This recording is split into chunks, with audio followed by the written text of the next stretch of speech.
그동안 신약 성경에 베드로 전후서를 강해했었습니다. 이제 오늘부터는 구약 성경에 이사야서를 강해하려고 합니다. 구약 성경을 주제별로 나누어 보면 4가지 주제로 나눌 수 있습니다. 율법서, 역사서, 시가서, 예언서, 이게 주제별로 나눌 수가 있는데요. 그 중에 예언서는 모두 17권이나 됩니다. 그래서 예언서를 또 나누면 대예언서가 5권이고 소예언서가 12권이 됩니다. 이 4가지 주제 중에 가장 해석하기가 힘든 책이 예언서라고 말할 수 있습니다. 여러분, 성경 66권 가운데 제일 장수가 많은 성경이 어떤 성경이죠? 시편이죠. 시편은 150편으로 되어 있지 않습니까? 그 다음으로 많은 장수를 가진 책이 어떤 책입니까? 그게 바로 이사야서입니다. 66장으로 되어 있습니다. 오묘하죠? 성경이 66권인데 이사야서가 66장으로 되어져 있다는 것 자체가 벌써 우리에게 메시지를 주고 있습니다. 저는 고3 때 예언의 은사를 받았다는 강사 목사님에게 예언 기도를 받아본 적이 있습니다. 제가 고등학교 3학년 때 제 담임 선생님이 수학 선생님이었는데 아주 신앙이 좋으셨어요. 그래서 가끔 강고 시간이면 자신의 신앙 간증도 하고 또 신앙생활 열심히 하라고 권면했던 그런 선생님입니다. 한 번은 그 선생님 교회에서 부흥회를 한다고 우리들을 올 수 있으면 오라고 했어요. 그래서 저희 친구들 몇이랑 같이 그 담임 선생님이 다니는 교회에 갔었어요. 갔더니 이 강사님이 예언의 은사를 받은 분이라고 집회 끝나고 나서 자기 제자들 보고 다 예언 기도를 받고 가라, 그렇게 말하는 거예요. 그때 이미 저는 제 마음속에 신학교에 가겠다고 꿈을 꾸고 마음을 다지고 있던 때였는데 친구들이 먼저 기도를 받는 거예요. 그런데 이 예언 기도하시는 목사님이 우리 친구들 보고 신학교에 가야 되겠다고 기도를 하는 거예요. 신학교에 가야 되겠다. 저는 이건 아닌데 싶어서 기도를 안 받으려고 쭈삣쭈삣하고 있는데 담임 선생님이 막 강권적으로 기도를 받으라고 하는 거예요. 그래서 할 수 없이 기도를 받았습니다. 근데 마음속으로 꼭 무슨 점을 치고 있는 것 같다라는 생각이 들었어요. 예언 기도를 해준다고 하는데 꼭 점 치는 것 같은 느낌을 마음속에 강하게 받았습니다. 우리 문화는 흔히 예언이라고 말하면 앞날의 생사하복을 미리 말해주는 정도로 생각합니다. 그러던 것이 한국교회 성령운동이 파급이 되면서 특별히 여러 가지 은사들을 강조하게 되지 않습니까? 그래서 사도 바울이 말한 은사 중에 예언하는 은사가 있거든요. 그 은사를 이런 맥락에다가 접목을 시킨 거죠. 그래서 왜곡된 의미에서의 예언 은사, 예언 기도, 이런 것들이 우리 교회 안에 들어와서 물론 좋은 면도 있었겠지만 상당히 좋지 않은 영향을 미친 예들이 많았습니다. 이것은 성경의 예언을 잘못 이해했기 때문이라고 볼 수 있습니다. 구약이나 신약이나 성경의 예언이라고 하는 것은 꼭 장래일, 미래에 일어날 일을 말한다라고만 보면 안 됩니다. 예언자들은 미래의 얘기만 얘기하는 사람이 아닙니다. 예언자는 하나님의 말씀을 받아서 대신 전달하는 대언자다라고 보면 됩니다. 할렐루야. 성경의 예언자를 미래의 얘기만 하는 사람이라고 생각하면 이건 오해입니다. 오산입니다. 성경에 말하는 예언자는 대언자예요. 하나님의 말씀을 받아서 전달해 주는 역할을 하는 자가 바로 예언자입니다. 프라핏, 예언자, 영어로 프라핏이라고 하는데 이건 헬라어 프로페테스라는 말에서 나왔습니다. 프로페테스라는 말은 합성어예요. 프로 플러스 페테스. 프로라는 말은 보통 앞에, 전에, 미리 이런 뜻이죠. 페테스는 말하는 자 그런 뜻이에요. 즉 미리 말하는 자. 그래서 보통은 미래의 얘기를 하는 사람이다 그렇게 생각들을 합니다. 그러나 프로라는 말은 다른 말로는 누구를 대신한다는 뜻도 있습니다.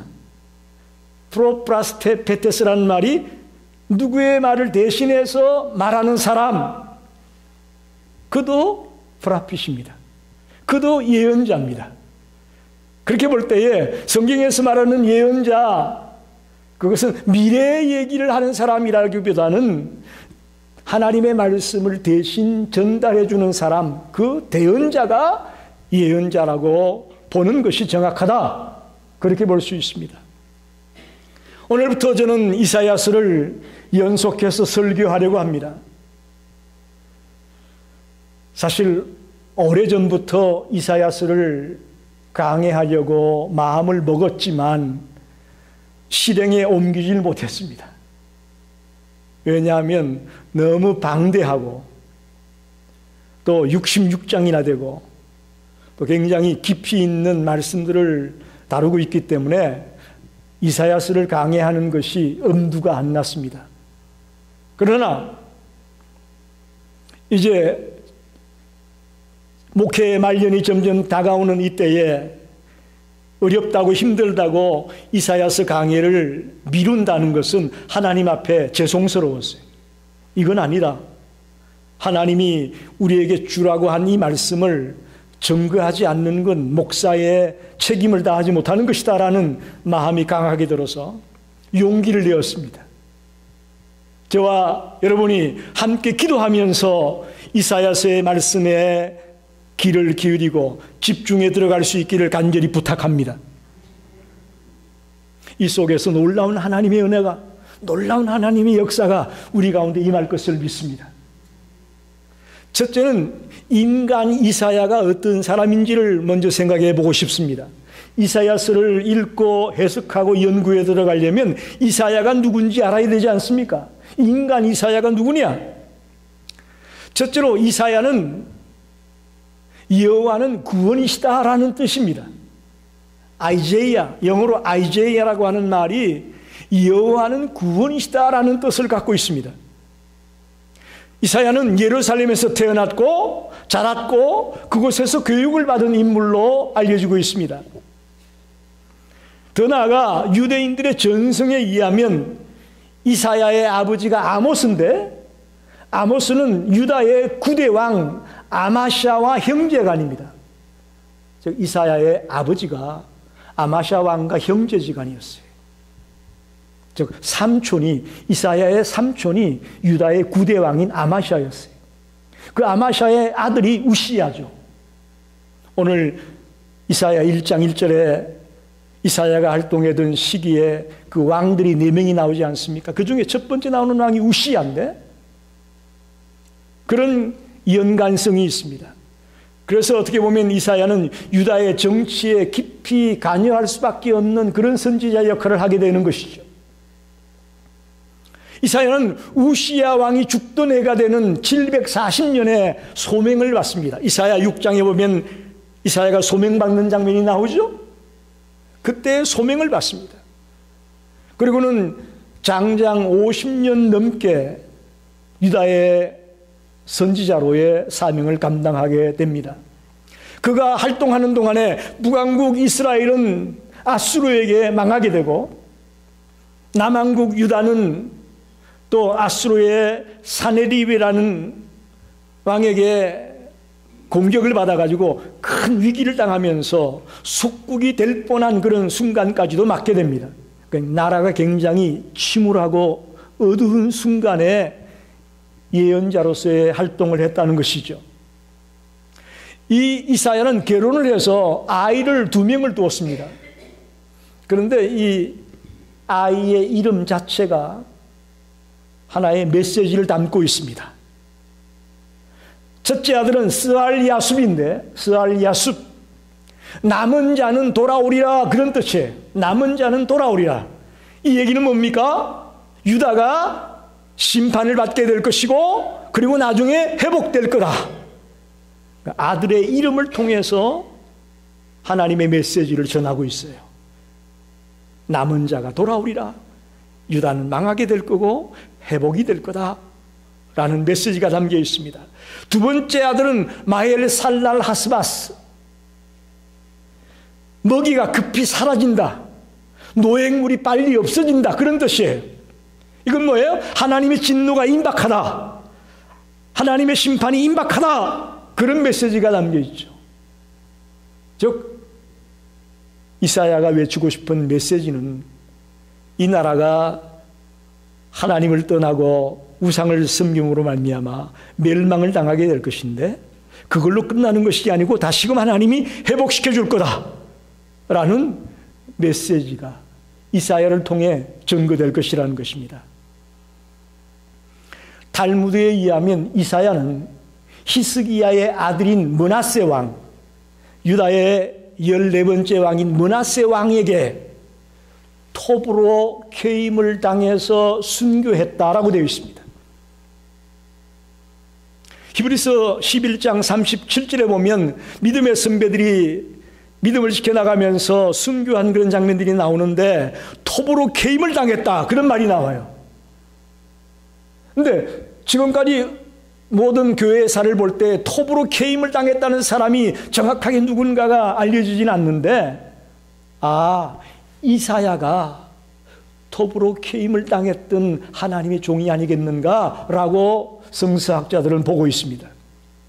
유일하게 톱에 쓸림을 당해서 순교한 순교자가 바로 이사야 선지자로 알려지고 있는 겁니다.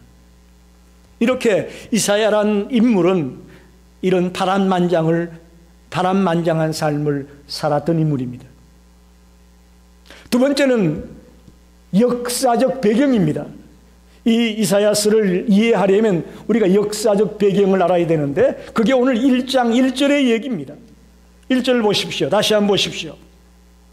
유다 왕 우시야와 요담과 아하스와 히스기야 시대에, 그랬어요.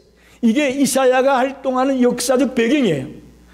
우시야는 10번째 왕, 요담은 11번째 왕, 아하스는 12번째 왕, 히스기야는 13번째 왕. 이 4명의 왕이 활동할 시기에 이사야가 선지자로 활동했다는 겁니다. 먼저 우시야 왕을 생각해 봅시다. 우시야 왕은 16살의 왕위에 올라가지고 장장 52년 동안 유다의 왕이었습니다. 아주 오랫동안 왕위에 있었습니다. 근데 놀라운 것은 남북으로 나라가 나뉘어진 이후에 유다에 있어서 가장 나라가 물질적으로 풍요롭고 왕성해 나갔던 시대가 이 우시야 왕 시대였어요. 정치적으로도 안정되고 경제적으로도 아주 풍성함을 누렸던 그런 시기가 우시야 왕 시대였습니다. 근데 그 이유가 뭐냐? 이 전반부에는 스가랴 선지자라는 선지자의 말을 따라서 우시야가 아주 순종을 잘하면서 말씀대로 통치했어요. 그래서 나라가 점점 안정되어지고 부강해져 나갔습니다. 그런데 좀 나라가 안정되다 보니까, 그리고 스가랴가 죽고 나니까 우시야가 교만해졌어요. 그래서 제사장들이 성전에 들어가 제사 드리는 일을, 분향하는 일을 제사장이 해야 되는데, 왕인 자기가 그 성전에 들어가서 분향하는 일을 하려고 하다가 하나님의 진노를 받게 되죠. 문둥병자가 되고 맙니다. 그래서 말년에 문둥병자니까 격리가 되지 않습니까? 별궁에 격리가 되어가지고 거기서 외롭게 지내다가 죽고 마는, 마지막이 좋지 못한 그런 왕으로 기록되고 있습니다. 즉 우시야가 이렇게 물질적으로 나라가 안정될 수 있었던 이유는 스가랴 선지자의 말을 잘 들었다는 것도 있지만, 또 대외적으로는 그 당시 가장 강력한 나라가 아수르인데요, 고대 근동에 있어서 가장 강력한 나라가 아수르 제국인데, 그 아수르가 국내적인 문제 때문에 바깥에 눈을 돌리질 못했어요. 다른 나라를 괴롭히지 못한 거예요. 특히 그 땅에 기근이 들고 반역이 일어나고, 그 땅의 왕들이 리더십이 약한 왕들이 왕으로 있었어요. 그러다 보니까 자기 나라 문제도 어려우니까 다른 나라를 침략하고 공격하는 일을 못했어요, 아수르가. 그 바람에 유다는 남들의 외세 침략이 없이 편안하게 나라를 운영할 수 있었던 거죠. 그래서 여러 가지 복합적인 요인 때문에 우시야가 통치하던 시대에 나라가 경제적으로 성장하고 정치적으로 안정되어지는 그런 부강한 나라를 이룰 수 있었다, 그렇게 볼 수 있습니다. 그러나 말년에 그가 하나님의 진노를 사서 문둥병으로 죽게 되어지는 이 사건은 우리에게 굉장히 중요한 메시지를 던져주고 있다고 봅니다. 두 번째 왕은 요담 왕입니다. 요담 왕. 그는 아버지가 문둥병자로 벨궁에 갇혀 있으면서 아버지와 같이 왕으로 일을 하기 시작합니다. 그러니까 자기가 혼자 왕이 아니고 아버지가 벨궁에서 갇혀 있게 되니까 아버지와 같이 왕으로 일을 시작을 해요. 그리고 나중에는 자기 아들 아하스와 같이 또 왕위를 유지하게 됩니다. 16년 동안 그가 왕위에 있는데 실제로 자기 혼자 왕으로 일한 것은 3년 남짓밖에 되지 않습니다. 전반부는 아버지 우시야와 같이 통치하고 후반부는 자기 아들 아하스와 같이 통치하게 되는 그런 왕입니다. 그는 물질적으로는 풍요로운 나라를 물려받았습니다, 아버지에게. 그러나 도덕적으로 종교적으로 타락한 나라를 물려받아가지고 종교적인 어떤 변화를 가져와야 되는데 그런 일을 못했어요. 즉 나라가 영적으로 어두운 상태에 있는데도 불구하고 방관하고 많은 그런 왕으로 전락되었음을 보게 됩니다. 세 번째, 아하스 왕 시대입니다. 이 아하스 왕은 매우 타락한 왕이었습니다. 유다의 왕이면서 북왕국 이스라엘의 왕들과 똑같은 짓을 했어요. 여러분 성경 한번 찾아봅시다. 역대하 28장 1절로 6절을 한번 찾아보십시오. 여기에 아주 아하스 왕에 대한 설명을 잘 해주고 있습니다. 제가 읽어보겠습니다. 역대하 28장 1절입니다.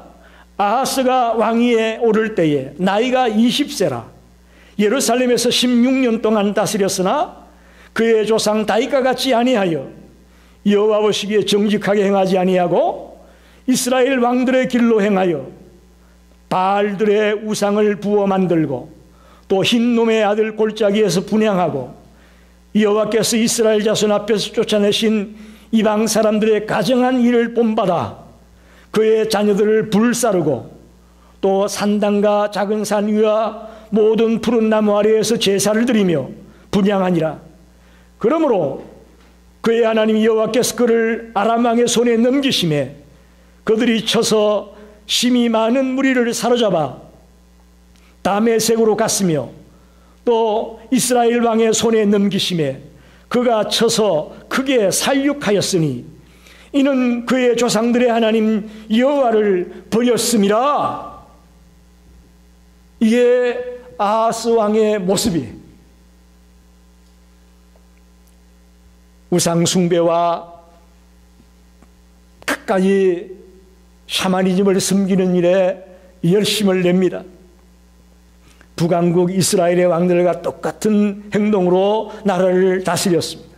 그래서 하나님이 아하스를 버렸다라고 말합니다.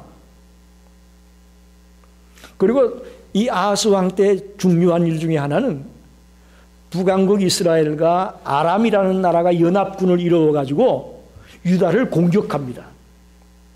이러면 어떻게 해야 되겠어요? 나라가 공격을 받게 되었습니다. 이렇게 하면 어떻게 되겠습니까?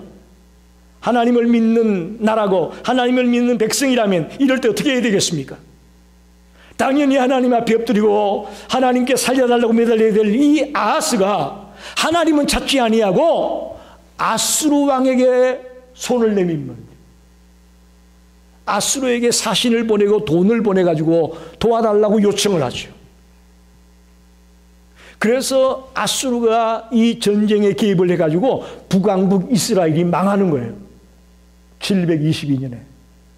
그리고는 북왕국 이스라엘만 먹고 마는 게 아니고 남왕국 유다까지도, 즉 도움을 청했던 그 아하스의 나라까지도 강압적으로 짓누르면서 조공을 바치게 하고 완전히 속국처럼 전락하게 되는 비참한 자리에 들어오고 하는 거죠. 너무 안타깝습니다. 하나님을 경외했던 나라의 왕이 하나님의 도움을 구하지 아니하고 아수르의 도움을 요청했다가 이렇게 나라가 풍지박산이 나고 많은 상황을 맞이했습니다. 마지막 네 번째 왕이 히스기야 왕입니다. 히스기야 왕은 여러분 잘 아시죠? 죽을 병에 걸렸다가 15년 삶을 연장받았던 왕으로 여러분 기억하실 텐데, 히스기야는 이사야 선지자와 가장 많은 대화를 나누었던 왕으로 알려지고 있습니다. 문제만 있으면 히스기야가 이사야 선지자를 찾아갔어요. 이게 참 좋은 거예요. 힘들고 어려울 때마다 이사야 선지자에게 자문을 구하고 어떻게 해야 됩니까? 도와달라고 얘기하고 하나님의 뜻을 알아보려고 애쓰고 했던 왕이 히스기야였어요. 그는 29년 동안 나라를 다스렸는데 종교개혁을 추진했고 특별히 북왕국이 망했어요. 그러니까 북왕국의 백성들 중에 많이 남쪽으로 도피를 왔어요. 나라가 아수르에게 망하게 되고 포로로 잡혀가게 되니까 많은 백성들이 남왕국 유다로 내려왔어요. 그들까지도 다 초대해가지고 성대하게 유월절을 지키는 일을 히스기야가 했습니다. 이것만 봐도 그가 하나님을 향한 믿음이 얼마나 뜨거웠는가를 우리에게 보여주는 것이죠. 그는 39살에 이제 사망 선고를 받습니다. 내가 이제 죽을 것이다 라는 이야기를 듣고 이제 하나님이 죽으라니 죽어야 되는구나 라고 하는 것이 아니고 하나님 앞에 눈물로 기도합니다.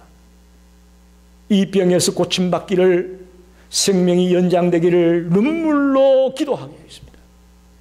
그랬더니 하나님이 그의 기도를 들으시고 그의 눈물을 보시고 15년 동안이나 생명을 연장시켜 줍니다. 그런데 여러분 보세요.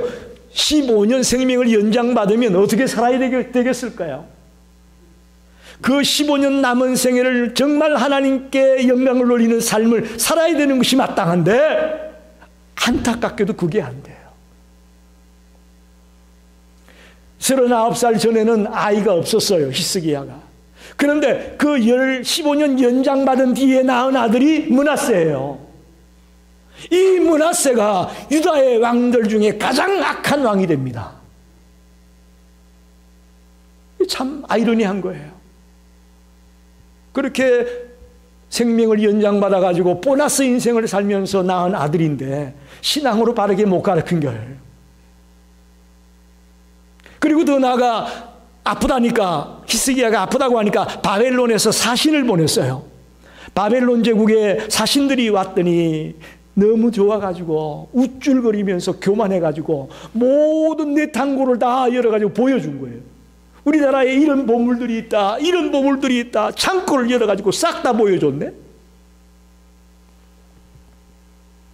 그걸 고스란히 뺏기게 되죠. 바벨론에게 멸망을 당하게 되면서 고스란히 뺏기게 됩니다. 저는 이 히스기야의 경우를 보면서 그가 참 나름대로 잘 달려왔다가 왜 보너스 인생, 이 15년의 인생을 살면서 이런 일들이 벌어졌을까? 퀘스천 마크예요. 저와 여러분 마찬가지입니다. 지금 우리는 인생을 살아가고 있는데 어쩌면 여러분이 지금 살고 있는 인생이 보너스 인생이라고 생각하셔도 될 것 같습니다.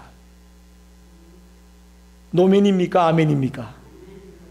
아멘이에요. 대통령도 코비드 19에 걸리는 판인데 우리가 안 걸리고 이렇게 지낸다는 거, 이거 정말 축복이에요. 그분이 코비드 19에 걸려가지고 치료한 치료비가 1억 원이 넘는다고 합디다. 우리 같은 사람은 걸려도 그런 거 꿈도 못 꾼다는데, 어찌됐든 주님 앞에서 저와 여러분은 지금 보너스 인생을 사는 거예요. 이것이 정말 은혜로운 삶이 되려면 히스기야 같은 길을 가면 안 됩니다. 끝까지 좋은 열매를 맺는 삶이 되어야 됩니다. 거기에 걸맞는 삶을 살다 가야 됩니다. 마지막으로 생각할 것은 이사야서에서 하고자 하는 메시지가 뭐냐라는 거예요. 이사야서의 주제는요, 메시아입니다. 메시아. 많은 예언자관들에 가장 구세주에 대해서 자세하게 예언하고 있는 책이 이사야서예요. 온 인류의 구원을 위해 하나님이 보내줄 구세주 메시아 예수 그리스도에 대한 이야기를 가장 많이 예언하고 있는 책이 이사야서라는 거예요. 그 메시아가 누구냐, 그 메시아가 어떻게 올 것이냐라는 것에 대한 자세한 말씀을 주고 있습니다. 첫째, 이사야는 메시아가 매우 연약한 사람의 모습으로 올 것이라고 예언합니다. 자, 보세요 여러분, 구세주가 이 땅에 올 것인데 연약한 사람의 모습으로 올 것이라는 거예요. 싹, 아이, 이런 표현을 씁니다. 우리를 구원하기 위해 이 땅에 올 그 메시아가 싹이다, 아이와 같다, 그런 표현을 씁니다. 이사야 4장 2절, 7장 14절, 9장 6절, 11장 1절 이런 곳곳에 싹이라는 말과 아이라는 말로 메시아를 표현합니다. 이것은 새롭다는 표현이 될 수도 있죠. 싹이 난다, 봄에 싹이 난다, 참 새롭다는 의미도 있습니다.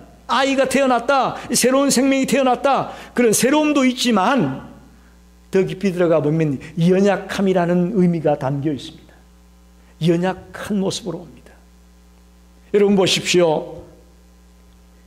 예수님이 우리를 위해 십자가에 못 박혀 돌아가시는데 예수님이 손발에 못을 박히고 옆구리에 창에 찔리고 가시면류관을 쓰고 이런 모습을 볼 때 여러분, 예수님이 진짜 아팠을 것 같아요? 가짜로 아팠을 것 같아요?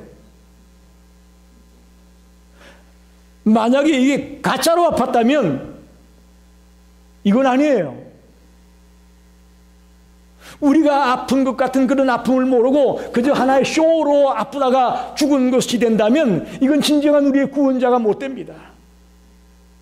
그분은 우리와 똑같이 연약한 인간의 모습으로 와서 우리가 당하는 아픔을 똑같이 당했던 분임을 우리는 믿습니다. 그래서 이 메시아가 연약한 사람의 모습으로 와야 되는 게 이렇게 중요한 겁니다. 만약에 그렇지 않고 죄도 없고 약한 것도 없고 우리와는 다른 존재의 모습으로 이 땅에 왔다면 하나의 그 자선사업에 불과한 거예요. 우리를 위해 십자가에 달려 돌아가는 그런 일들이 하나의 자선사업과 같이 전락되고 마는 겁니다. 그러나 그렇지 않아요. 그럼 우리와 똑같은 인간의 모습으로 와서 고난의 삶을 살았고 힘든 삶을 살았고 어려운 삶을 살았던 그런 똑같은 경험을 갖고 있는 분입니다. 그래서 우리와 같은 성정을 가진 분이에요. 그러길래 그분은 우리의 구세주가 될 수 있습니다. 할렐루야. 우리와 다른 모습으로 온 분이라면 그분은 우리의 구세주가 될 수가 없어요. 그래서 이사야서에서 메시아가 연약한 사람의 모습으로 올 것이라고 말합니다. 두 번째는 이사야는 메시아가 다윗의 후손 가운데서 올 것이라고 말합니다. 여러분, 이것은 이미 창세기 49장에 야곱이 자기 자식들을 불러놓고 유언으로 말할 때 나왔던 말입니다. 메시아가 유다 지파의 혈통을 통해서 태어날 것이고, 그분이 오셔서 다스릴 때까지는 유다 지파가 이스라엘을 다스릴 것이다라고 야곱이 이미 유언을 했습니다. 비록 천하고 연하간 싹과 같은 아이와 같은 그런 모습으로 오시는 분이지만, 동시에 그분은 위엄 있는 왕의 모습으로 오실 분임을 예언하고 있습니다. 다윗의 후손 가운데서 메시아가 올 것이다 라는 말의 의미는 위엄 있는 왕으로서의 모습을 동시에 갖고 있음을 보여주고 있습니다. 세 번째로 이사야가 말하는 메시아는요, 메시아는 하나님이라고 말합니다. 그분은 연약한 인간으로도 오셨지만 더 나아가 왕으로서 오셨고 하나님으로 오신 분임을 이사야는 말하고 있습니다. 이사야 9장 6절을 한번 보십시다. 이사야 9장 6절에 이사야가 왕으로 오시는 메시아를, 하나님으로 오시는 메시아를 설명합니다. 이는 한 아이가 우리에게 낳고 한 아들을 우리에게 주신 바 되었는데 그의 어깨에는 정사를 메었고 그의 이름은 기묘자라, 모사라, 전능하신 하나님이라, 영존하시는 아버지라, 평강의 왕이라 할 것임이라. 할렐루야. 메시아가 전능하신 하나님이라고 말합니다. 영존하시는 아버지라고 말합니다. 오실 메시아가 하나님임을 그는 분명하게 밝히고 있습니다. 이사야 11장 1절에 보면 메시아를 이새의 줄기다, 또 이새의 뿌리다 이렇게 말하고 있어요. 여러분 보세요. 이새의 줄기라는 것은 이새의 후손 가운데 누가 나오죠? 다윗이 나오고 또 다윗의 후손 가운데서 메시아가 나온다는 거예요. 굉장히 의미가 있는 말이에요. 메시아가 이새의 줄기가 된다. 즉 예수 그리스도는 다윗의 후손으로 인간으로서의 모습으로 이 땅에 오신다는 것을 말하고 있는 거예요. 그 다음에 이새의 뿌리가 된다. 이새 위에 쭉 올라가면 누가 나와요? 아담과 하와가 나와요. 아담과 하와 그 위에 올라가면 누가 있습니까? 하나님이 계시죠. 그래서 뿌리가 되는 거예요. 그래서 메시아는 이새의 줄기도 되고 이새의 뿌리도 된다는 말의 의미는 이렇게 오묘한 말이 있습니다. 메시아는 인간의 모습과 하나님의 모습을 같이 가진 모습으로 이 땅에 오실 것을 이사야서에서 분명하게 말해주고 있습니다. 마지막으로 이사야는 메시아가 이 땅에 와서 우리의 죄를 대속하는 일을 할 것이라고 말하고 있습니다. 메시아의 구속 사역에 대한 설명을 이사야가 이미 700년 전에, 예수가 탄생하기 700년 전에 정확하게 기록하고 있습니다. 죄로 인해 하나님과 우리의 관계가 깨어졌습니다. 이 관계를 회복하고 하나 되게 하기 위해서는 우리의 죄가 사함받아야 됩니다. 우리의 죄가 씻음받아야 됩니다. 이 일을 이룰 수 있는 분이 누구냐? 바로 예수 그리스도라는 거예요. 바로 메시아라는 거예요. 하나님과 인간의 간격을 줄이고 다시금 하나 되게 할 수 있는 분은 누구냐? 오직 메시아, 그분밖에 없다는 것입니다. 그래서 이사야 53장에 보면 그는 우리의 죄값을 위해 고난당하고 피 흘리고 십자가에 못 박혀 죽을 것을 분명하게 말씀합니다. 이사야 53장 그러면 고난의 종 메시아, 고난의 종 예수 그리스도를 우리가 생각하지 않습니까? 그분은 자기가 자청한 일이기도 하지만 하나님의 계획 속에 이 구세주의 길을 가게 된다고 기록하고 있습니다. 자, 여러분 저를 보십시오. 말씀을 정리합니다. 인간 이사야가 누구냐? 또 이사야의 이 배경이 무엇이냐? 그리고 이 이사야를 통해서 주고자 하는 메시지가 뭐냐? 너무나 중요한 메시지예요. 우리가 신약에서만 예수가 누구고 메시아가 누군가를 생각하는 것 같은데 그렇지 않아요. 이미 구약에서 너무나 오묘하게 메시아가 누구고 예수 그리스도가 왜 와야 되는가를 너무나 정확하게 말하고 있다는 거죠. 이사야서가 66장으로 되었다고 말씀을 드렸습니다. 이것은 신구약 성경이 66권으로 기록되는 것과 의미가 있습니다. 1장에서 39장까지, 그 구약이 39권 아닙니까? 1장에서 39장까지는 심판하시는 하나님을 이야기하고 있습니다. 심판하시는 하나님. 그 다음에 40장에서 55장까지는 위로하시는 하나님. 범죄한 그 백성들을 위로하고 있습니다. 마지막 56장에서 66장까지는 소망을 주시는 하나님. 비록 망하지만 회복되고 다시 돌아와서 하나님과의 관계가 회복될 것이라는 소망을 주는 메시지가 56장에서 66장에 기록되어 있습니다. 한번 따라합시다. 심판, 위로, 소망. 이 세 가지가 이사야서에서 우리에게 주려고 하는 메시지. 여러분, 지금 많은 분들이 절망하고 있습니다. 낙심하고 있습니다. 제가 어저께 거의 한 1년 만에 우드필드 몰에 간 것 같아요. 1년 만에 어제 일이 있어서, 용무가 있어서 우드필드 몰에 갔는데 깜짝 놀랐어요. 철창이 내려지고 문 닫혀서 폐허가 된 가게들이 수없이 많아요. 그렇게 희양찬란하고 화려하던 그 우드필드 몰이 그렇게 변한 줄 몰랐어요. 깜짝 놀랐어요. 지금 얼마나 어렵고 힘든 시기에 우리가 놓여 있는지 여러분 아셔야 됩니다. 많은 사람들이 절망하고 좌절하고 한숨만 내쉬고 있습니다. 이럴 때에 저는 이 이사야서의 메시지가 우리들에게 큰 힘이 되고 큰 용기를 준다고 저는 믿습니다. 이 이사야서의 메시지는 위로의 메시지고 소망의 메시지입니다. 코비드-19 때문에 또 여러 가지 다양한 문제 때문에 어려움 속에 있는 우리 성도들에게 위로와 소망의 메시지를 이사야를 통해 주실 줄 믿습니다.